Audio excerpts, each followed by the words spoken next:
सियासत तय करती है कि समाज के नौजवान आतंकवादी होंगे। क्या हिंदुस्तान के अंदर किसी मुसलमान ने कहा कि हमें खालिस्तान चाहिए? मुसलमानों के हाथ में कटोरा देने का काम किया। इस देश में मुसलमानों को तबाही और बर्बादी के दरवाजे पर खड़ा करने वाली 2 डिब्बे का है और तालीम सरकार की। इस देश में मुसलमानों के बुद्धिजीवी लोग सिर्फ यही पैगाम दे रहे हैं कि हम भारतीय जनता पार्टी को हराने के लिए पैदा हुए हैं। तो इनकलाब जिंदाबाद। मजदूर को देखा जो बिल्डिंग बनाते हैं वो भी ऐसी बैठ के बनाते। तो सबसे पहले नंबर पर कांग्रेस, सपा, बसपा, भाजपा, लोकदल सियासत तय करती है कि नाली कहाँ बनेगी, सियासत तय करती है खरंजा कहाँ लगेगा, सियासत तय करती है कि समाज के नौजवान आतंकवादी होंगे, सियासत तय करती है कि समाज के लोग यूएपीए में बंद होंगे, सियासत ही तय करती है कि समाज के नौजवानों को शासन और प्रशासन में, पुलिस में हिस्सेदारी मिलेगी। मजलिस इत्तेहादुल मुस्लिमीन इस देश में वैसी ही पार्टी है जैसी इस देश में रहने वाली तमाम सियासी पार्टियां हैं, लेकिन इस पार्टी के काम और काज में यानी संविधान में बायलॉज में एक फ़र्क यह है कि ऑल इंडिया मजलिस इत्तेहादुल मुस्लिमीन और जनाब बैरिस्टर असदुद्दीन ओवैसी साहब इस देश में तमाम समाजों, धर्मों, वर्गों के लोगों को उनकी आबादी के अनुपात में शासन और प्रशासन में हिस्सेदारी दिलाने की लड़ाई लड़ रहे हैं। और ऐसा नहीं है कि मजलिस इत्तेहादुल मुस्लिमीन में सिर्फ मुसलमान हैं, तमाम वर्ग, तमाम धर्म के लोग संगठन में पदाधिकारी हैं, झंडा लेकर के चुनाव मैदान में हैं। और होने वाले उत्तर प्रदेश। आखिरी सवाल, आप एमआईएम को वोट क्यों देंगे? बीजेपी को हराने के लिए या फिर देश को चुनौतियों से? देखिए, हमारा बीजेपी को हराने से कोई लेना देना नहीं है। आज़ादी के पहले दिन से और आज तक इस देश में मुसलमानों के बुद्धिजीवी लोग सिर्फ यही पैगाम दे रहे हैं कि हम भारतीय जनता पार्टी को हराने के लिए पैदा हुए हैं। बल्कि मजलिस इत्तेहादुल मुस्लिमीन के मन से आज हम ये कहना चाहते हैं कि मजलिस के कार्यकर्ता भारतीय जनता पार्टी या किसी भी पार्टी को हराने और जिताने के लिए काम नहीं कर रहे हैं, बल्कि हम इस देश में अपने हक और अधिकार की लड़ाई लड़ने के लिए, अपने झंडे, अपने नेता को ताकतवर बनाने के लिए लड़ाई लड़ रहे हैं और मरते दम तक लड़ेंगे।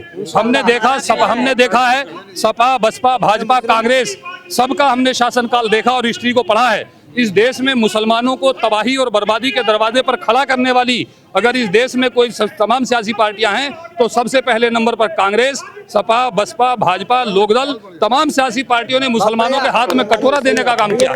इसलिए और भी काफी सारे लोग हैं यहाँ पे, हमसे बात करने। क्या नाम है भाई? मेरा नाम मोहम्मद आमिर खान है। छोड़िए, नहीं मैंने एक बात करी, मजदूर भी तो काम करता है तभी तो तामीर होती है। ऐसे हम लोग भी हैं, पार्टी के लिए आए हैं, पसीना बहाएंगे, खून बहाएंगे, अपनी जानों की कुर्बानियाँ देंगे। अपना जो वजूद हमारा जो पिछले आज़ादी की बात से खोया है या उसको और गिराने की ख़त्म करने की कोशिश करी, वजूद को हम और ऊपर उठाएंगे, जिंदा करेंगे। हम फिर वही अपना विकार कायम करेंगे जो हमारा था। हजरत मोहन ने क्या नारा दिया था, याद है आपको? इनकलाब जिंदाबाद। वो भी मौलाना थे।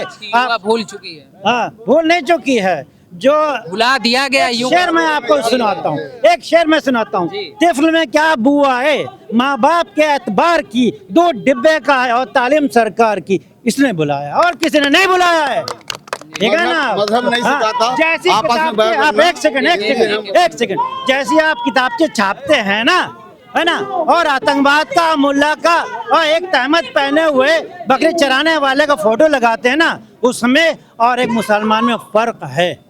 फर्क को जानिए। अब अगला सवाल पूछिए आप। सवाल ये है, एमआईएम ही आपने क्यों ज्वाइन?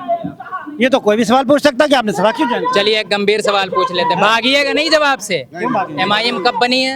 एमआईएम कब बनी है? 99 साल पुरानी पार्टी है। एमआईएम को 2012 में क्यों होश आया कि हमें यूपी में जाके इलेक्शन लड़ना चाहिए? वो पहले वहाँ पर अपना देखिए। अच्छा, एक बात सुनिए, आरएसएस कहाँ से शुरू हुई थी? आरएसएस कहाँ से शुरू हुई थी?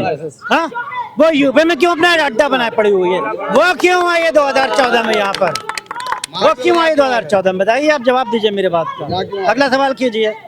आपने कहा कि आपको सेकुलरिज्म दिखता है, आपको बजरंग दल में सेकुलर दिखता है।